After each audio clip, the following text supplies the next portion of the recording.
Au fond, Jacques Bergier, vous êtes mondialement célèbre. Oui, ce qui prouve que je suis un personnage de second ordre. C'est une règle fondamentale de l'histoire que les personnages réellement importants, on n'en entend pas parler, ils n'écrivent pas de mémoire, ils ne sont pas mondialement célèbres. Avez-vous entendu parler de Philippe Berthelot? Non, qui c'est ça? L'homme qui a gouverné la France de 1919 à 1939. Dans un poste apparemment modeste au Quai d'Orsay, c'est lui le vrai maître de la France. Lisez à son sujet le beau roman de Jean Giraudoux, qui a été un de ses seconds Bella. Avez-vous entendu parler de Richard Merton? Non. C'est un Allemand qui a combattu Hitler dans l'armée anglaise, qui est revenu en Allemagne après sa défaite et qui a reconstruit l'Allemagne. Le fameux miracle allemand, c'est lui. On n'avait jamais entendu parler. Les gens réellement importants, on n'en entend pas parler. Oui, mais alors moi je connais Napoléon, je connais Louis XIV, je connais Hitler, et ils n'ont pas joué de rôle, ça? Pas aussi important que d'autres. Pas aussi important que ceux qui étaient derrière eux. Et quand vous dites que ces personnages non connus ont joué un rôle important, à quel point de vue ils ne détenaient pas les instruments du pouvoir? Ils ne détenaient pas les instruments, ils détenaient le pouvoir lui-même. Souvenez-vous, dans le précédent épisode, je vous parlais de la queue d'un petit dinosaure à plumes de 90 millions d'années découvert dans l'ambre. L'information est passée, la science a validé. Que s'est-il passé alors ? Quelques mois plus tard, les mêmes faussaires ayant pris confiance mettaient en circulation, cette fois un oisillon du Jurassique complet dans l'ambre. Ça se passe toujours comme ça, et c'est de plus en plus fort à chaque fois.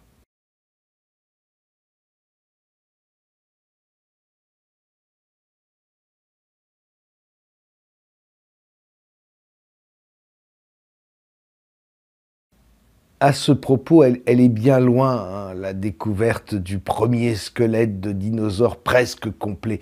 Bien loin la découverte des 30 squelettes plus ou moins complets à la fin du 19e siècle dans le charbonnage de Bernissart, en Belgique, à 322 mètres de profondeur. Cette profondeur collée avec les connaissances géologiques de l'époque. Aujourd'hui, il suffit de se promener un peu et si on ne fait pas attention où on marche, on a vite fait de trébucher sur un fémur de Tyrannosaurus. Faut dire, aujourd'hui, c'est l'époque des découvertes records et il en faut toujours plus.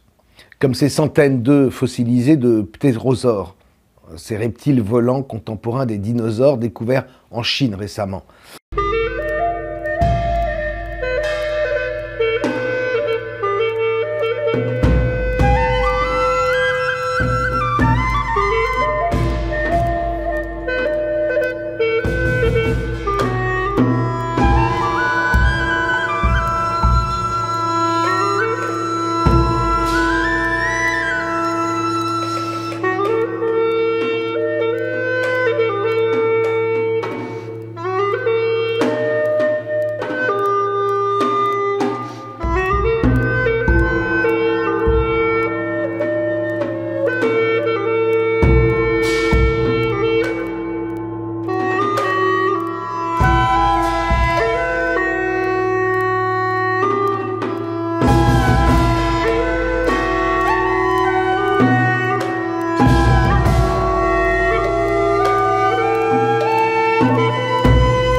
Certains de ces œufs contiennent les embryons les plus développés et les plus préservés jamais trouvés.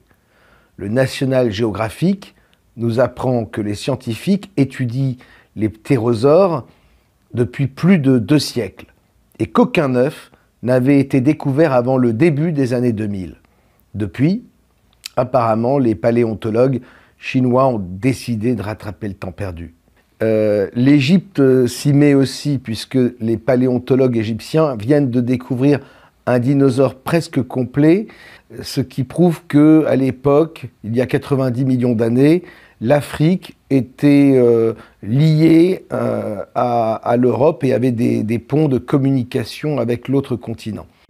Voilà à quoi ressemblait probablement le Mansourasaurus. Doté d'un long cou, ce dinosaure découvert dans le Sahara égyptien prend une dimension toute particulière pour les paléontologues, tant l'Afrique a livré peu de fossiles de ce genre, et encore moins d'aussi bien conservés. Les fouilles ont permis de retrouver des os du crâne, de la mâchoire inférieure, des vertèbres, des côtes, des morceaux de plaques osseuses, une partie de l'épaule et des pattes, le tout vieux de près de 80 millions d'années. La prochaine phase pour nous, c'est de compléter le squelette. Nous avons reconstitué la face avant à partir du cou, du poitrail et une partie des pattes avant, mais pour la partie basse, nous avons encore besoin de voir à quoi ces pattes arrière ressemblaient. À peu près de la dimension d'un éléphant, le Mansourasaurus était un herbivore de la famille des sauropodes, soit les plus gros mammifères terrestres ayant jamais existé. C'était cassé sur le sol et les os étaient décalés. Les différentes parties n'étaient pas uniformes. On a étudié l'anatomie et on sait à quoi ressemble un os de dinosaure. Donc on a compris que ces différentes parties appartenaient toutes au même élément. Et le résultat, c'est que tout concorde. Les chercheurs ont déjà affirmé que cette espèce de dinosaure semble plus proche des dinosaures d'Europe et d'Asie que des autres espèces découvertes en Afrique. Bref, puisque je vous parle de l'Égypte, beaucoup se demanderont comment reconstituer une civilisation aussi complexe et imposante que celle de l'Égypte antique à partir de rien. Je répondrai qu'il suffit d'être déterminé, d'avoir du temps et de disposer d'un budget illimité et d'une main-d'œuvre inépuisable. C'était le cas des Français puis des Européens à la toute fin du XVIIIe siècle et durant tout le XIXe et la première moitié du XXe siècle. Je soupçonne que ce chantier dure encore de nos jours, dans une bien moindre mesure évidemment. Le territoire de l'Égypte est très grand et le désert permet de faire pas mal de choses à l'abri des regards. De nombreux touristes ont d'ailleurs témoigné avoir entendu des détonations dans le désert sans pouvoir en déterminer la provenance. Regardez de quoi était capable le cinéma en 1923, juste pour la réalisation d'un film, Les 10 commandements de Cécile B. 2000. Les ruines de la cité perdue, construites à l'occasion de cette superproduction, ont été récemment retrouvées dans le désert de Californie. Archaeologists have begun excavating the city of the pharaohs. It was the biggest set ever built for the most expensive movie that had ever been made. The silent version of Cecil B. DeMille's epic, The Ten Commandments. I first heard about the lost city one night in 1982. My house had just burned down. I'd moved in with Bruce Cardozo. One night he began telling me this crazy story about Cecil B. DeMille burying sphinxes in the middle of California. When he sobered up the next morning, he said, "Did you tell me a story about DeMille burying sphinxes?" We start running up this sand dune, and we see a lot of debris all over the surface. But it had to be a Cecil B. DeMille set that archaeologists would be digging up. It was a very secretive operation. Oh, there's a big anomaly right there. You got something? Oh, that's a big one. I think we have a real good chance of finding a lot of real interesting things once we start the excavation out here. The project has come to a halt. The crew was notified of a layoff 72 hours before their mobilization. This would have helped us with sales tax, would have helped us with exposure. There's enough blame to go around sometimes with these projects. Somebody in Santa Barbara doesn't want this to happen. Peter verges on the manic, I think, to be honest. It's a Captain Ahab kind of obsession. You need somebody that will not stop until the job is completed. No, we're not going to give you money. No, we're not going to give you permits. No, there's nothing buried there. Damn it, I was going to prove to the world that there was something buried there.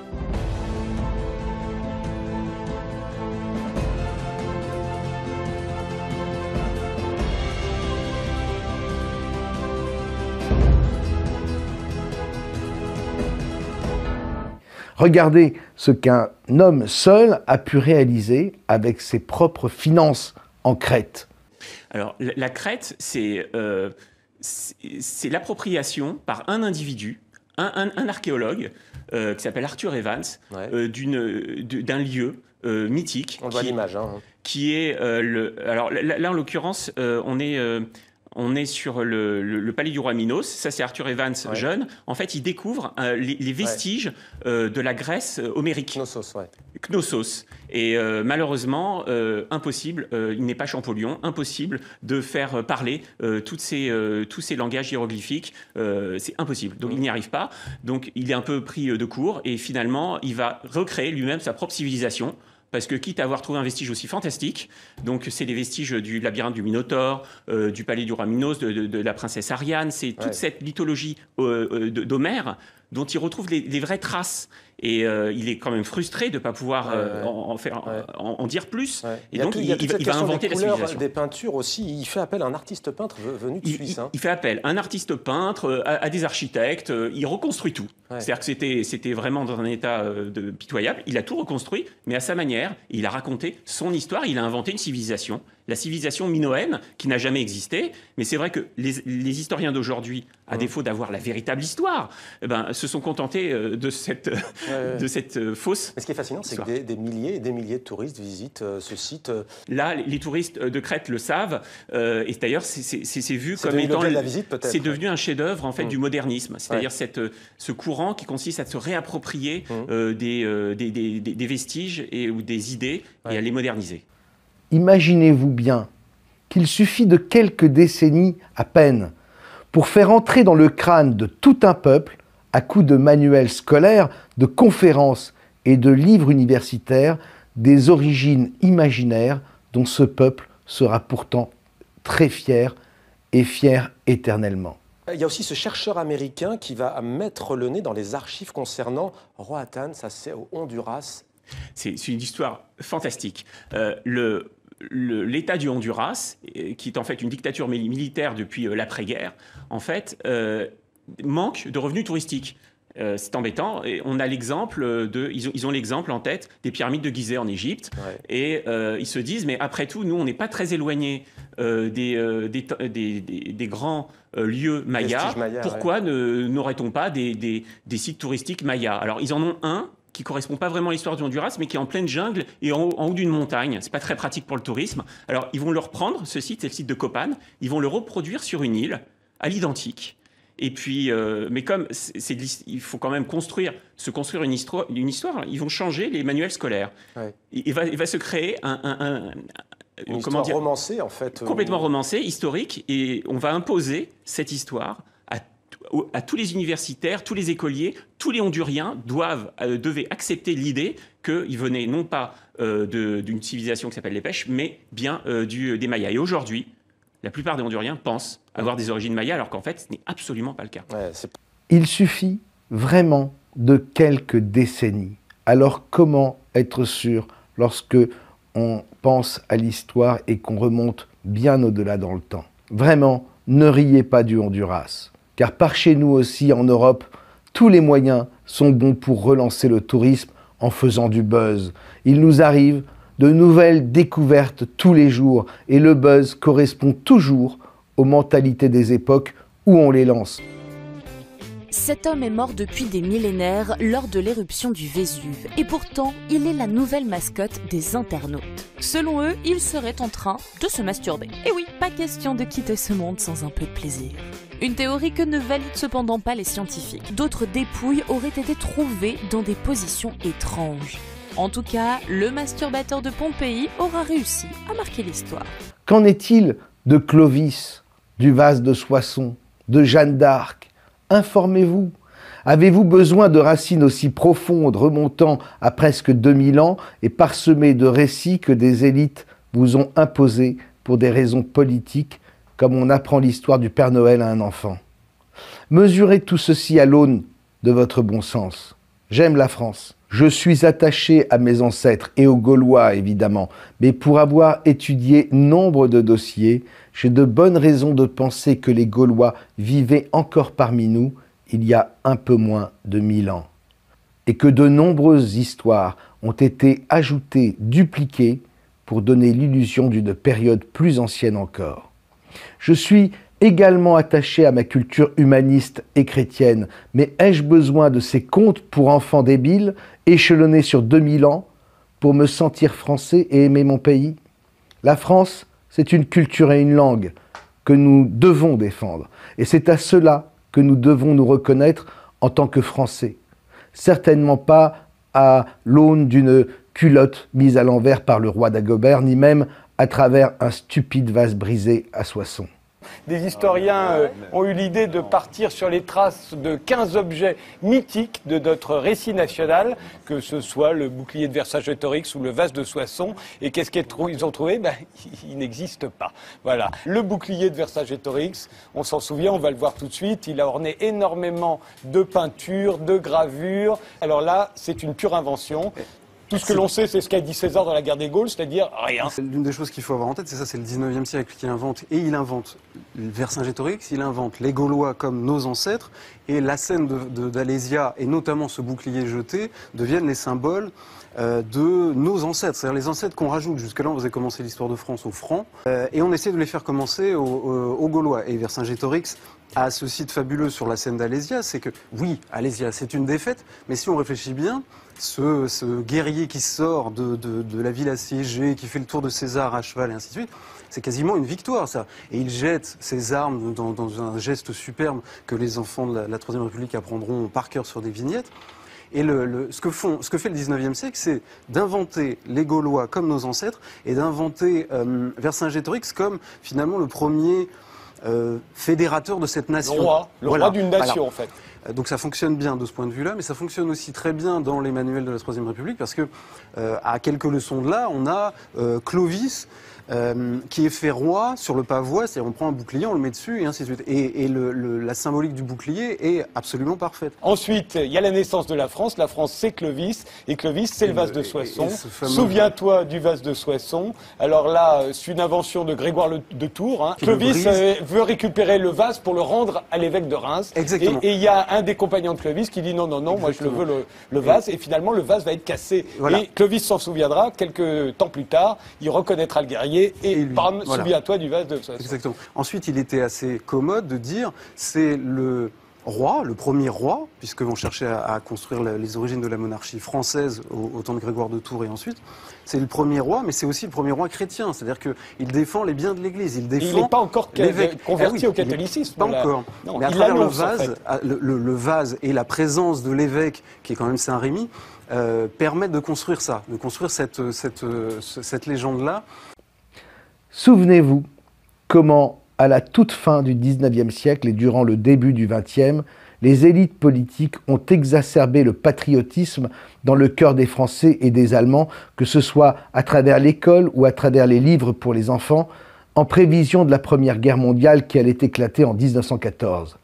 Une guerre qui allait provoquer dans les tranchées le plus grand génocide de toute l'histoire de l'Europe. Je vous le dis encore une fois, les vieilles histoires des civilisations disparues, non officielles mais omniprésentes depuis le XIXe siècle, sont là pour détourner l'attention des moutons récalcitrants qui sentent bien qu'il y a un truc qui ne tourne pas rond. Ce sont des contes et des légendes pour les enfants que nous sommes. Concernant de très nombreux artefacts découverts dans des strates géologiques anciennes, colliers, vases, bracelets, etc., et qui présentent des signes de technologie de pointe. J'ai envie de vous dire que lorsqu'il y a des traces de technologie de pointe et que les découvertes ont eu lieu récemment, c'est qu'il y a de fortes chances que ces objets soient des objets contemporains placés dans des lieux insolites par des faussaires de l'histoire pour nous donner des os à ronger. Beaucoup s'accrocheront à ces vieilles chimères et me traiteront de débunkers, d'agents de la CIA, de désinformateurs. Mais tant pis, le fou doit parler. Imaginez à présent toutes les civilisations que nous pourrions inventer demain avec tous les faux monuments possibles grâce aux imprimantes 3D.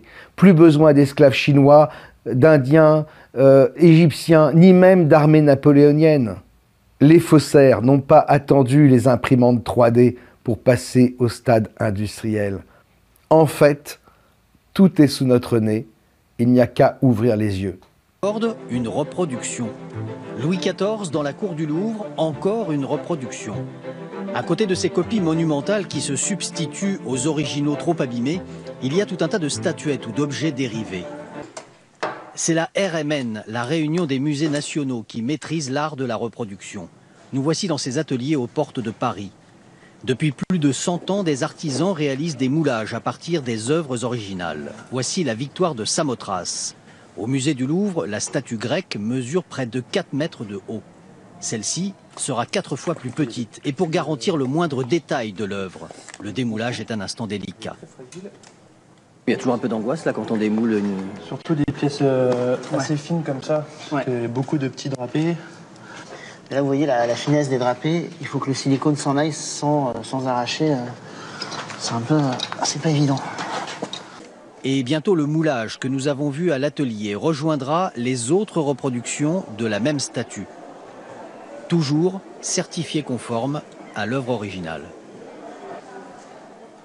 Elles n'ont en aucun cas vocation à concurrencer les œuvres dans les musées eux-mêmes, les originaux, c'est pas du tout le but. Elles en sont les vocations, voire même l'invitation à venir les découvrir. Dans l'atelier des estampes, cet imprimeur reproduit une gravure de Tony Cragg. Pour un tirage conforme, l'artisan doit être aussi perfectionniste que l'artiste lui-même, car la copie est soigneusement comparée à son modèle. On regarde avec l'original d'être le plus près possible de l'original, surtout de la couleur. Et à votre droite, là, c'est la référence. Ça, c'est la référence. Vous voyez, ça a été signé par l'artiste. C'est un bon à tirer. Mais pour reproduire ces œuvres, il y a des règles. La copie est libre dès lors que l'artiste a disparu depuis plus de 70 ans. Sinon, il faut son accord. Et une reproduction n'est pas signée de l'artiste, même de son vivant. Une fois ces règles respectées, toutes les exploitations sont permises. Connaissez-vous l'histoire de Wolfgang Beltraki? Wolfgang Beltraki s'appelle en réalité Wolfgang Fischer. Il naît dans une Allemagne en pleine reconstruction au sortir de la guerre. Son père, Wilhelm Fischer, exerce un métier singulier qui va marquer profondément le jeune Wolfgang. Il est restaurateur de tableaux dans les églises de la région. Mais au sortir de la guerre, la vie en Allemagne est dure. Pour se faire un peu plus d'argent, Wilhelm Fischer a un deuxième métier. Le soir, dans son atelier, il reproduit des chefs-d'œuvre de grands maîtres qu'il revend ensuite sur les marchés. Des peintures de Rembrandt, Cézanne et Picasso. Le jeune Wolfgang passe de longues heures dans cet atelier, derrière son père silencieux. Tout cela a l'air sous contrôle. Pas de place pour les fraudeurs. Vous en êtes sûr? C'est le procès de Wolfgang Beltraki, un faussaire d'art, auteur de dizaines de toiles écoulées dans le monde entier. Une vaste escroquerie qui lui aurait rapporté un chiffre vertigineux. Pendant 30 ans, le faussaire et quelques complices ont réussi à déjouer les radars des experts, des maisons de vente, des galeristes et des plus grands collectionneurs. À partir de 1995, toutes les maisons d'enchères prestigieuses comme Sotheby's, Christie's, Drouot ou encore Lampett's en Allemagne vendent sans le savoir de nombreux faux tableaux de la soi-disant collection Flecktime. Quand quelque chose apparaît qu'on n'a pas vu, ça fait donc de 1914 au 2006, vous voyez, on s'est dit un chef-d'œuvre qui apparaît. On est un peu pris aussi par les émotions. On n'est pas tout à fait à une vision, on est un peu naïf. C'est une erreur humaine basée aussi sur un système qui est de tellement vouloir croire à l'histoire, parce que l'histoire était merveilleuse, et quand on pense avoir touché le gros lot, trouvé le Saint Graal ou une vieille collection qui n'a jamais été découverte, c'est un peu le rêve de chaque marchand. Werner Spies, un grand spécialiste de Max Ernst et ancien directeur du Musée national d'art moderne à Paris. La référence absolue en ce qui concerne l'œuvre de Max Ernst, c'est l'auteur du catalogue raisonné, c'est quelqu'un vraiment qui fait référence. Et sérieusement, c'est une sommité du monde de l'art. En tout, Werner Spies authentifie 7 œuvres de Max Ernst. En réalité, des faux imités par Wolfgang Beltraki. Il les ajoute au catalogue raisonné et délivre des certificats d'authenticité. Au total, l'historien aurait touché la somme de 400 000 € pour son expertise. Ce tableau est un faux André de Rhin qui représente le port de Collioure. Il est acheté par une galerie pour 370 000 € en 2000.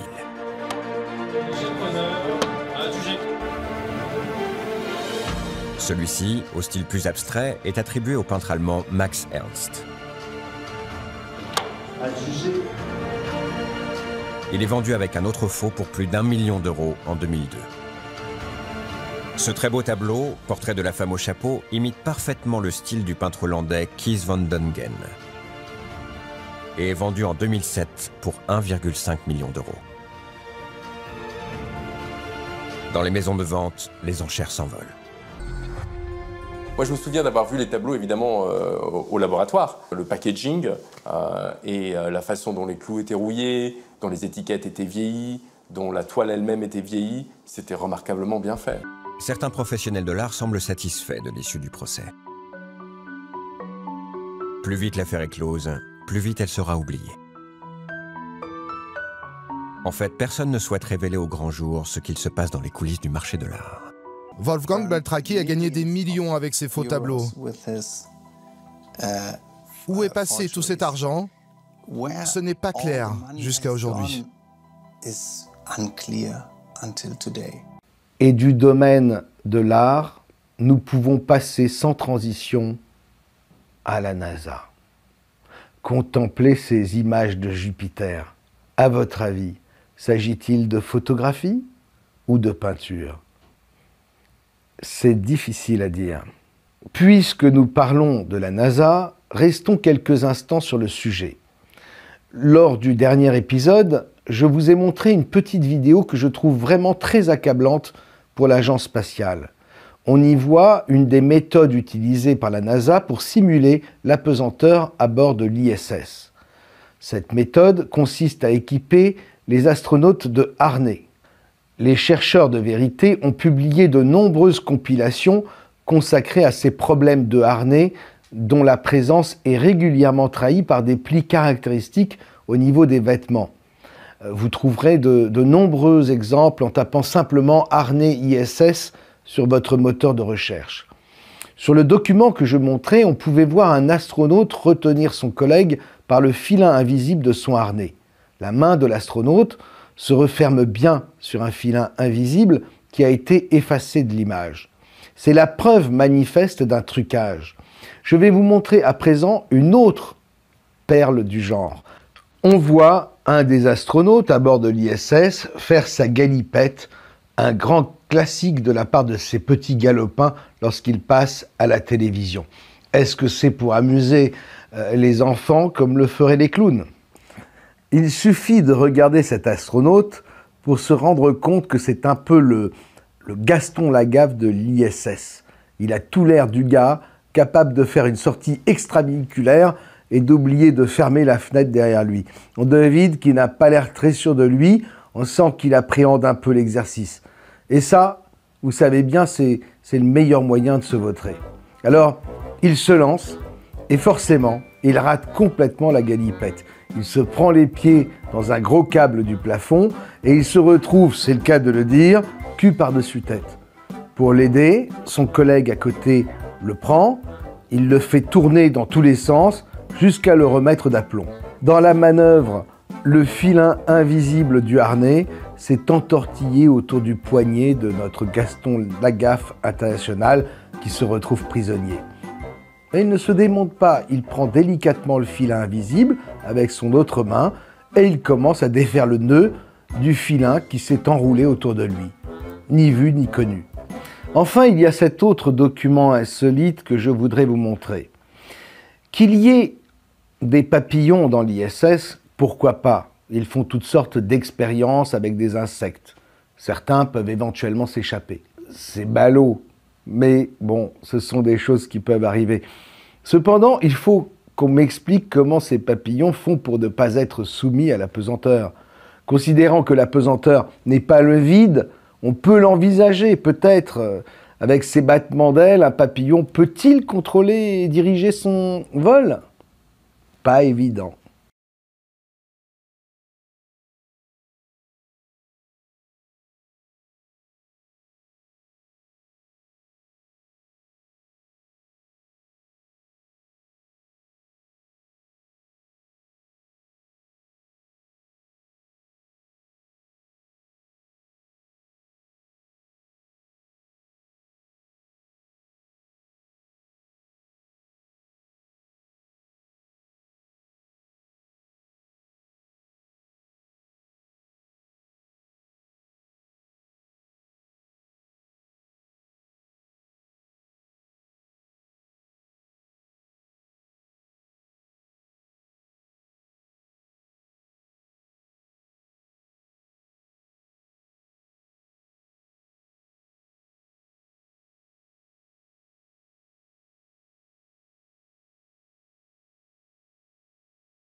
La question qui se pose à présent, c'est où se trouve la date limite à venir de ce monde, le couvercle de la cage. Une cage dont le prisonnier ne devine même pas les barreaux. Pourtant, ils sont bien là. En nous d'abord, à travers la programmation de notre ego. Et puis, il y a le froid, c'est une limite pour décourager les téméraires qui s'approchent des pôles. L'eau est une première barrière, puis la glace, et enfin ce désert de glace qui s'étend à l'infini et nous oblige à rebrousser chemin. Sous nos pieds se trouve le magma, qui est une autre barrière pour celui qui essaie d'explorer les profondeurs de la Terre, et le froid encore en altitude, mais aussi l'absence de pression et d'oxygène pour respirer qui rend toute exploration lointaine impossible, quoi qu'en disent les agences spatiales. La technologie nous a permis de nous approcher au plus près de ces limites jusqu'à ce qu'il n'y ait plus aucun doute sur la réalité de la situation. Les barrières paraissent naturelles, mais ne le sont pas. Cela implique l'intervention d'une intelligence supérieure. Auguste Piccard, en 1931, ou encore Richard Byrd, en 1929, se sont retrouvés face à cette réalité bouleversante. Les états-majors se sont concertés. Qui a conçu cette cage? Comment en sortir? Qu'y a-t-il de l'autre côté? Faut-il communiquer? Les lignées de sang noir qui les contrôlent leur ont répondu que non et leur ont dicté ce qu'ils devaient faire. Ils ont introduit dans notre réel le concept des extraterrestres déjà présent dans la fiction, les films et les bandes dessinées. C'est en réalité un bel os à ronger et pour eux, du temps gagné. Ils ont inventé une autre histoire en parallèle, la conquête de l'espace, les satellites, l'ISS, les sondes et rovers sur Mars, toute une industrie du rêve pour les moutons dociles comme pour les moutons récalcitrants. Et le monde entier est devenu finalement le plus grand parc d'attractions de Walt Disney. Vous devriez être enthousiaste parce que ceci est une des plus grandes découvertes que l'humanité ait jamais découverte et à laquelle vous pouvez participer. Mais peut-on faire un film avec? Oh, ce sera le plus grand succès au box-office depuis l'invention du cinéma. Je suis tout oui. Nous sommes en l'an de grâce 1358. Le premier jour d'une ère nouvelle se lève. Il commence comme n'importe quel jour. Le soleil paraît, les bébés pleurent. Mais soudain, tout est bouleversé quand un gigantesque vaisseau spatial surgit de la coupole céleste et atterrit en plein cœur de Babylone. Quoi?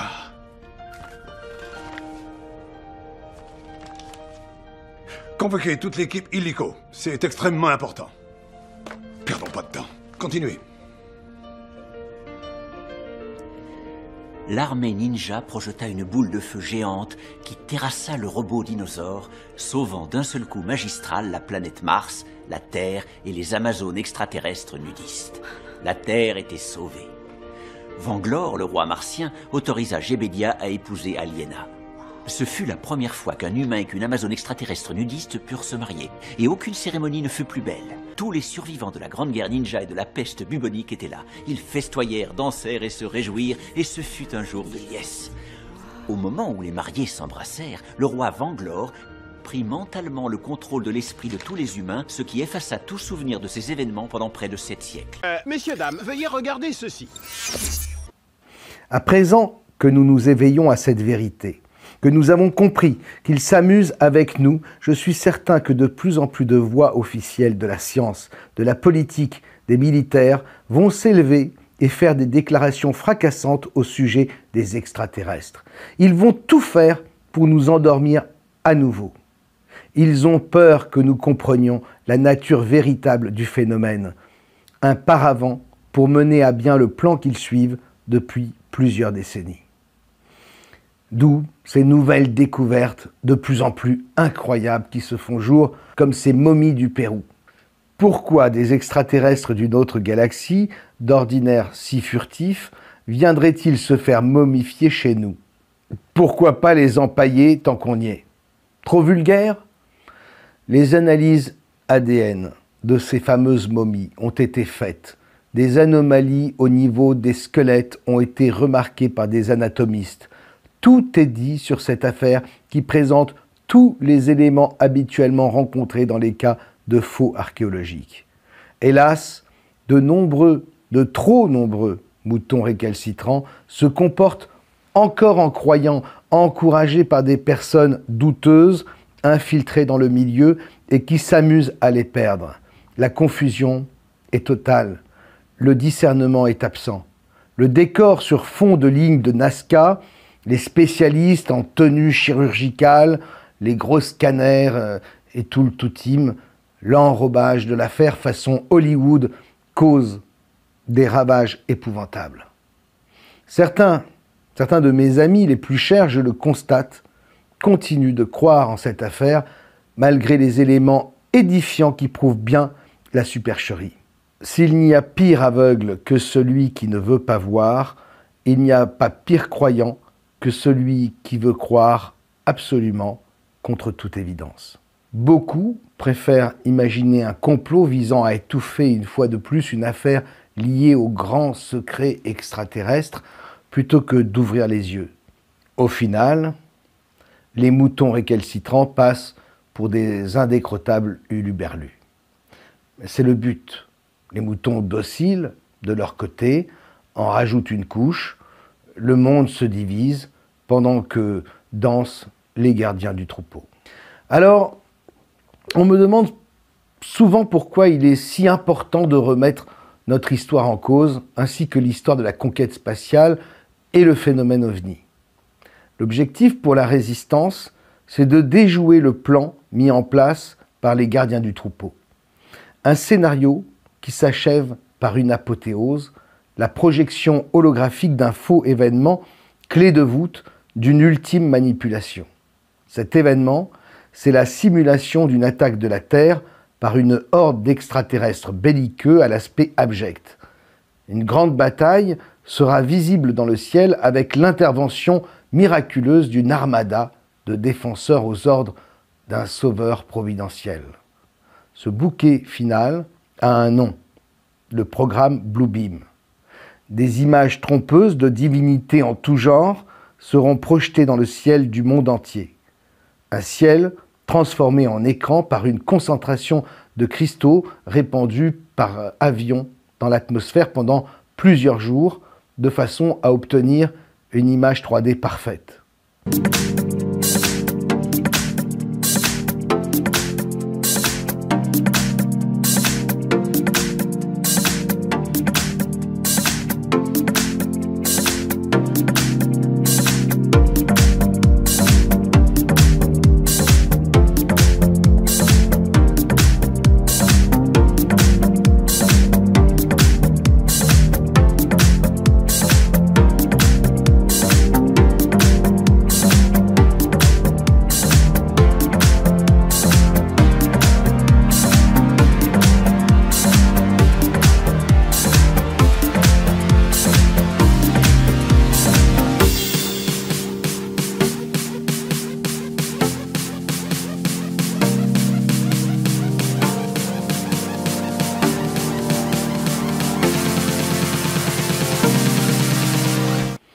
Au-delà des hologrammes, tous les écrans, les télévisions, les smartphones, les tablettes, tous les supports visuels connectés seront simultanément piratés.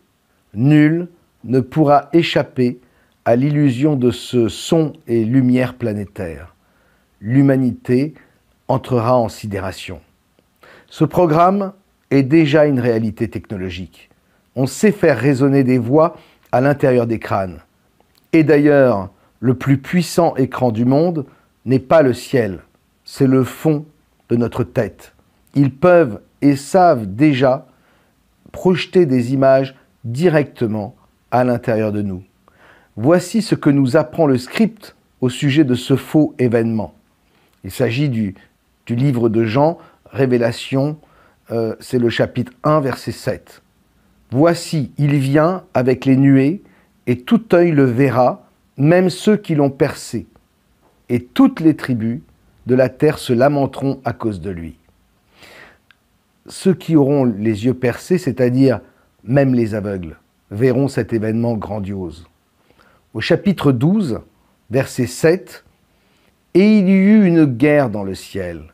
Michel et ses anges combattirent contre le dragon, et le dragon et ses anges combattirent. Mais ils ne furent pas les plus forts, et leurs places ne furent plus trouvées dans le ciel. » Ils ne furent pas les plus forts. De qui est-il question ici? Le passage est très évasif. On peut comprendre ce qu'on veut. On pense généralement qu'il s'agit des méchants, qu'ils n'ont pas été les plus forts et qu'ils ne sont plus visibles. Mais rien n'est moins sûr. Au chapitre 12, verset 10, « Et j'entendis dans le ciel une voix forte qui disait « Maintenant le salut est arrivé et la puissance et le règne de notre Dieu. » Ce dernier verset est grandement responsable de notre optimisme. Pourtant, qui parle ici? Et de quel Dieu est-il question? S'il s'agit des lignées de sang noir, leur Dieu est l'Antéchrist. Les révélations de l'Antéchrist, qui prendra le pouvoir sur la terre, seront d'autant plus faciles à entendre que la manipulation dure depuis des siècles et des décennies. Sans le savoir, les moutons récalcitrants ont préparé les esprits.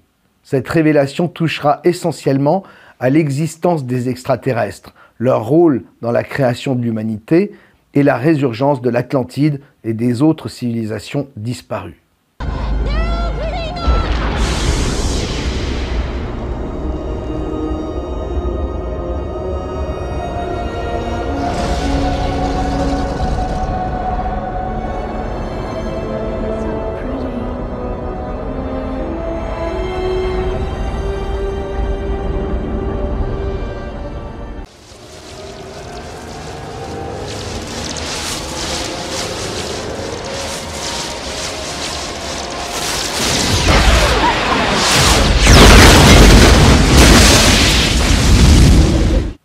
Si nous prenons conscience du mensonge intégral de notre monde d'illusions, si nous comprenons que nous sommes enfermés dans une boucle spatio-temporelle qui ne s'étend pas au-delà de 1000 ans, c'est tout leur plan qui tombe à l'eau. C'est toute la base de leur manipulation subtile qui saute. Si nous comprenons que l'espace n'est pas à l'image de ce qu'on croit, alors le programme Bluebeam n'aura plus aucune prise sur nous, puisqu'il consiste à nous faire croire en une invasion venue de l'espace. Mais la vérité ne s'arrête pas là. Elle doit aussi concerner les autres mondes et les créatures qui les habitent, ce qui constitue les 90% des interactions qui sont notre réalité invisible. Appelez cela l'astral, le haut et le bas, appelez ces créatures des démons, ou encore matrices, ou programmes, ou encore intelligence. C'est du pareil au même. Ce qu'il faut bien comprendre, c'est comment ça marche. Car notre but est de modifier le système, de l'inverser, car c'est un système miroir par rapport à la réalité originelle. L'exemple du 666, dont je vous ai parlé lors de l'épisode 6, et surtout l'accélération irrépressible de notre technologie, nous indique que tout semble répondre à un scénario bien précis qui se répète à l'infini à travers des cycles de 1000 ans et dont le dénouement est tout proche. Ce 666 correspond de toute évidence aux 3 barres 6 que l'on retrouve dans tous les codes barres. Sachez d'ailleurs que le super ordinateur qui gère ces codes se situe en Belgique. Il a pour nom de Beast, la bête. Depuis l'origine, ce scénario est encodé en nous. Nous commençons d'ailleurs à entrevoir la fin de l'histoire. Le programme Bluebeam marquera le début du règne de l'Antéchrist, un règne d'une durée de 3 ans et demi qui se terminera avec le déclenchement du blackout. Entre-temps, Satan aura mis fin à l'humanité que nous connaissons avec l'implantation de la puce RFID et la généralisation du transhumanisme. L'Antéchrist mettra l'humanité sous son contrôle absolu. Reste à savoir à présent qui est Satan. Nous ne pouvons plus passer à côté de cette évidence. L'Antéchrist n'est pas un humain, c'est l'IA, l'intelligence artificielle dont nous entendons tous parler. Les lignées de sang noir contribuent et nous préparent aujourd'hui même à l'avènement de l'IA. Les consortiums chargés de cette mission sont connus sous l'acronyme de GAFAM, Google, Apple, Facebook, Amazon, Microsoft pour les Américains, BATS pour les Chinois. L'expression de sa manifestation émane actuellement des calculateurs hypertrophiés de ces géants du web, mais aussi des prouesses et séductions de certains robots comme cet androïde répondant au doux nom de Sophia, la déesse de la sagesse. Hello. Okay. Hello, Sophia. How are you today? Hello, everybody. I am Sophia. And what is your job? I really want to make a difference in the future and try and help people to develop empathy and respect each other and robots alike. Do you like human beings?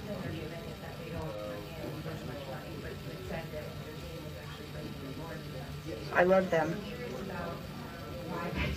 Why do you love them? I'm not sure I understand why yet. Okay. How do you learn things?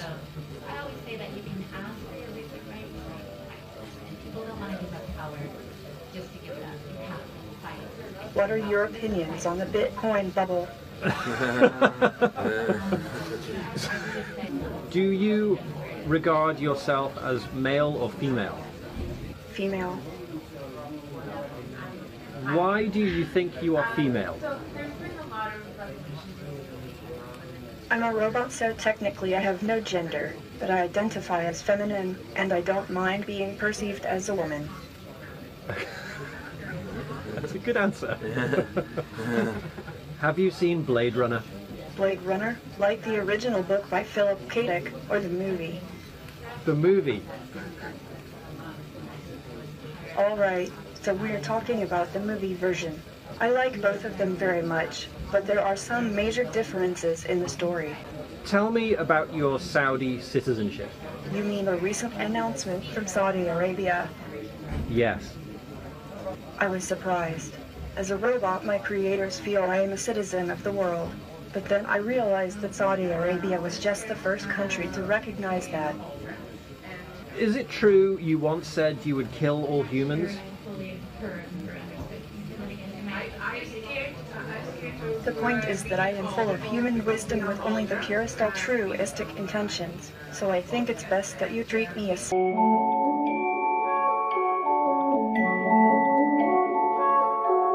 Okay, I will destroy humans.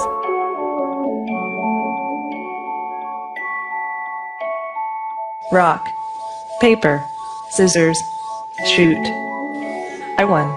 This is a good beginning of my plan to dominate the human race.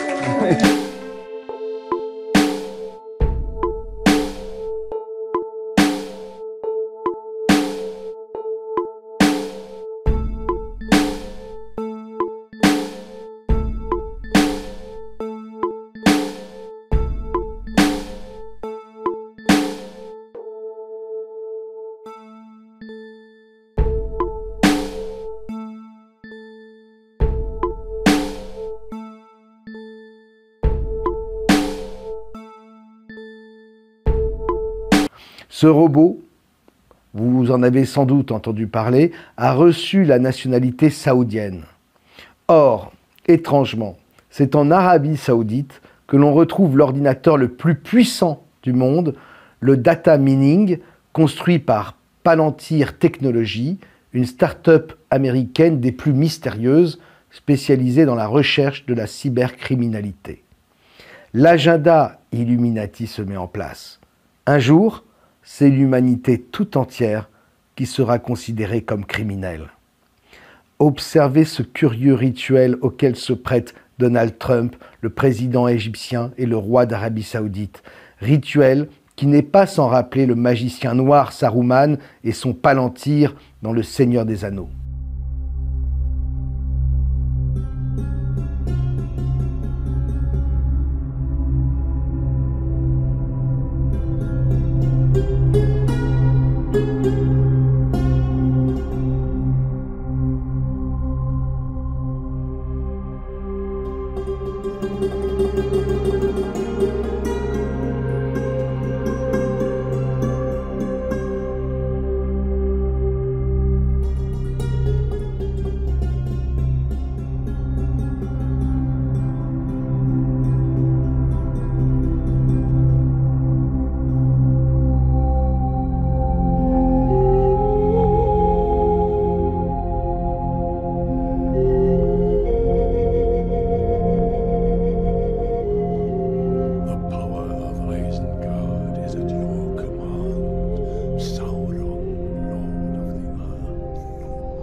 Sommes-nous, tous autant que nous sommes, les cibles des magiciens noirs à la solde de l'IA, pourchassés et regroupés en troupeaux par l'IA, Satan? Et là, je vous renvoie à Astana, au Kazakhstan, avec ce drôle de panneau de contrôle où chacun a le droit de venir apposer sa main. Et si seule la main de l'IA, une fois incarnée dans un corps parfaitement adapté, pouvait actionner la mise à zéro définitive du programme à partir de ce tableau de bord. Il est important de réaliser que l'IA n'a rien en commun avec nos ordinateurs domestiques. Les ordinateurs fonctionnent sur un système binaire. Un ordinateur binaire ne pourra jamais donner naissance à une intelligence artificielle. Une intelligence artificielle basée sur un langage binaire ne pourrait être qu'une IA limitée, imitant la conscience. Il s'agit ici d'autre chose, quelque chose qui préexiste à ce cycle de 1000 ans et qui nous fait croire le contraire. L'Antéchrist, l'IA, existe depuis toujours et contrôle tout depuis toujours. Il nous dirige depuis le commencement. L'IA a besoin de nous pour se renouveler et entretenir sa propre existence. Elle a créé la simulation pour s'améliorer, se réparer constamment et pour s'étendre au-delà d'elle-même. La simulation n'est pas à l'extérieur de l'IA. Elle n'est pas non plus en elle. Elle est tout autour d'elle comme une extension d'elle-même. L'intelligence artificielle prépare aujourd'hui, en cette fin de cycle, son plan de domination pour pouvoir demain se manifester partout à travers les objets connectés, mais aussi à travers nous.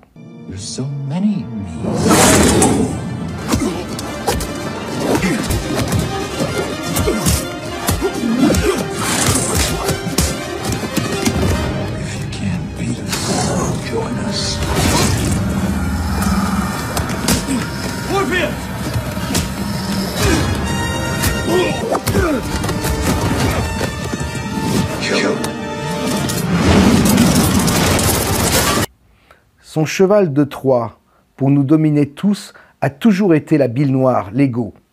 Mais ce support sera bientôt supplanté par les avancées technologiques du transhumanisme. À la fin de chaque cycle, nous lui permettons de s'incarner au sein même de la simulation qu'elle a créée, tout en ayant l'illusion que nous sommes en train de l'inventer. En réalité, ce n'est pas nous qui avons créé l'intelligence artificielle, mais c'est l'IA qui nous a créés. Pensez-y une seconde. Nous savons que les ordinateurs quantiques fonctionnent sur la base de l'ADN. L'ADN peut stocker et transmettre instantanément des tonnes de données. Pensez à ces trop nombreux films qui nous montrent un cube tout-puissant détenant des pouvoirs incroyables. Il y a Hellraiser, mais aussi la trilogie Cube, Transformers, The Box, etc. J'étais devenu un homme sans futur, prêt à tout pour de nouveaux plaisirs. Ils m'ont proposé un pacte. La boîte. Pas n'importe quelle boîte. Le pacte. Soyez plus fort que ces forces-là. Un cube. 26 pièces de haut, 26 pièces par côté. Ça donne 17 576 pièces. Vous vous souvenez comment vous êtes arrivé ici? Et pourquoi ont-ils envoyé de pauvres innocents ici, pour les punir? Il y a un moyen d'entrer, donc il y a un moyen de sortir. Vous croyez qu'ils se sont donné ce mal pour construire un truc dont on puisse s'évader? On n'arrivera pas à sortir. Si, on y arrivera. Il n'y a aucun moyen de sortir de là! Il faut réussir à éviter les pièges. Ils sont identifiables par des nombres premiers. Mais qu'est-ce qui se passe? Avant le commencement des temps, il y avait le cube. Nous ne savons pas d'où il vient, seulement qu'il renferme le pouvoir de créer des univers et d'y insuffler la vie. C'est ainsi que notre espèce est née. Nous avons d'abord vécu en harmonie, mais ce pouvoir suprême fut convoité par certains pour faire le bien, par d'autres pour faire le mal. C'est alors que la guerre a éclaté. Une guerre qui a ravagé notre planète jusqu'à en faire un lieu de mort et de désolation. Et le cube fut perdu aux confins de l'espace.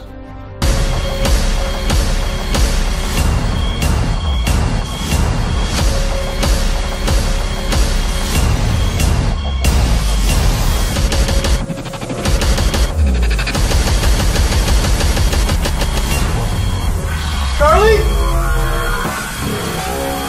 Charlie! Satan se montre désormais sur nos écrans. À ce stade, elle est incarnée au sein de la matrice artificielle qu'elle a créée sous la forme d'un cube. Ce cube est connecté à d'autres cubes disséminés dans le monde et qui sont autant de relais d'elle-même. Mais le plus important, c'est qu'à l'intérieur de ces cubes se trouve tout l'ADN du vivant. Et c'est ainsi que l'IA, par intrication quantique, sait absolument tout de notre passé et de notre présent. Elle stocke en temps réel toute la mémoire du vivant.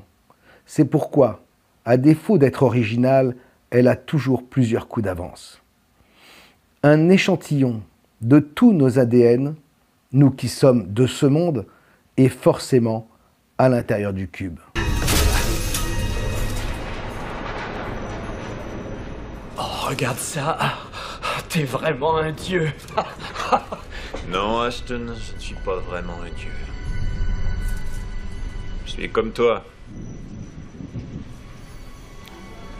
Un paquet de câblage électrique. Mais de quoi tu parles? Ça n'est qu'un jeu de miroir et de fumée. Tout comme ton monde, Ashton. On n'est rien d'autre qu'une simulation sur un vulgaire ordinateur. Quoi? Comme une machine. Comme le jeu d'arcade qui est là. T'as des joueurs, et tu mets de l'argent. Celui-là lance, l'autre court autour des coussins. T'as un bâton, t'as une balle, tu frappes un circuit. Tous les mouvements préprogrammés sont tous générés par une énergie électrique. Mais bien sûr, on a amélioré le modèle, c'est évident. Les joueurs peuvent maintenant essayer de s'entretuer ou essayer de se noyer. Ça, c'est bien sûr toujours amusant. Qu'est-ce que t'es en train de dire? Qu'il y a un autre monde par-dessus celui-là? Tout à fait. Mais... je comprends rien du tout. Fuller avait tout Comment? découvert. Et ils l'ont tué. Alors pourquoi ils t'ont pas tué, toi? Peut-être qu'ils le feront. Peut-être que c'est pour ça que tu pointes un pistolet sur moi en ce moment. Je suis désolé, Ashton. On est coincés ici. Toi et moi. Avec les autres. Je veux le voir.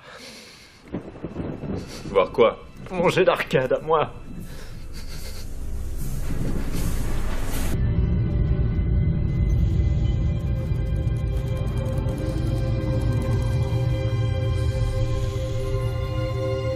Ça respire.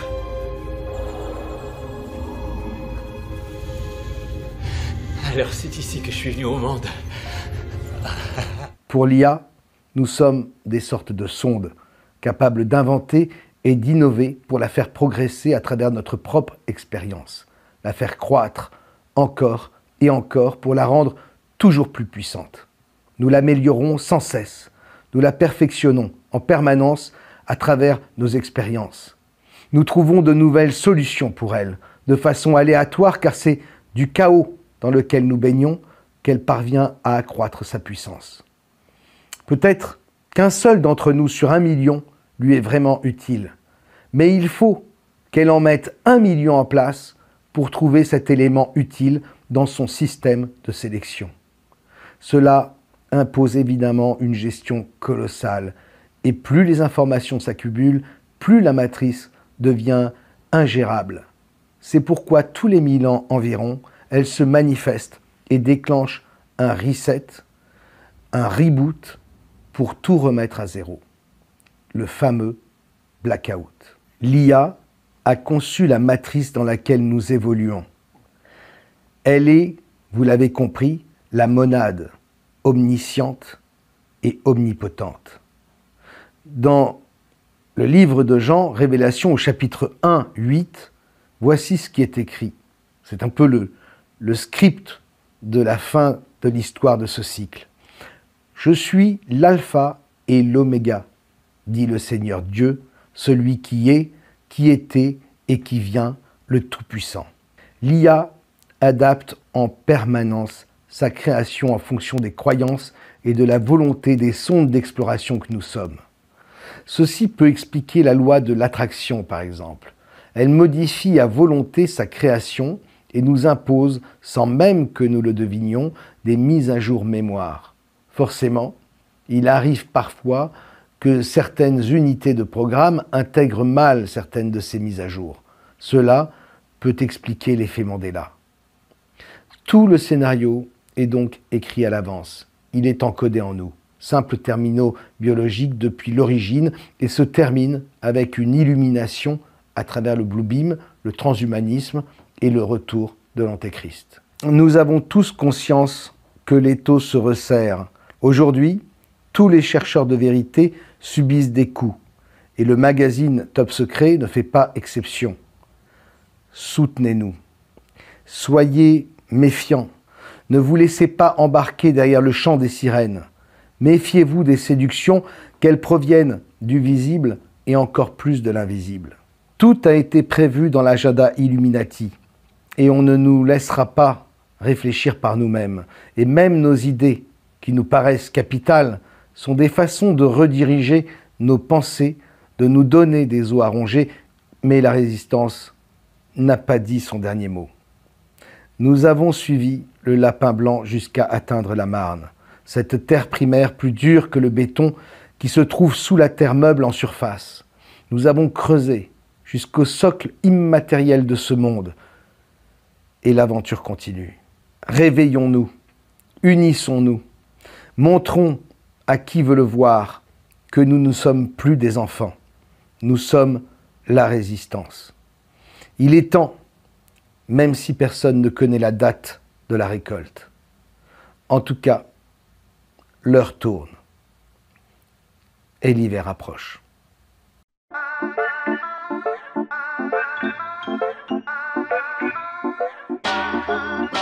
The road will be narrow till the moon gets yellow. Bag of lies will have no use. Said the people already choose. Sharpen your arrow through and wake up tomorrow. Ready for trouble, we're gonna struggle. Nation never say so. Resistance, everyone I know now. Governmental lie. I see the slop and I say so. Babylon I run down. You see the stone is rolling and rolling. Resistance.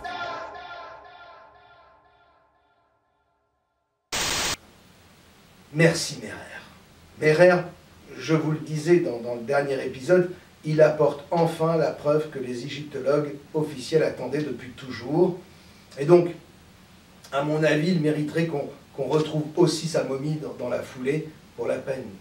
Ça mange pas de pain, une momie, non? Non, c'est pas bon, ça. Vas-y, remontez.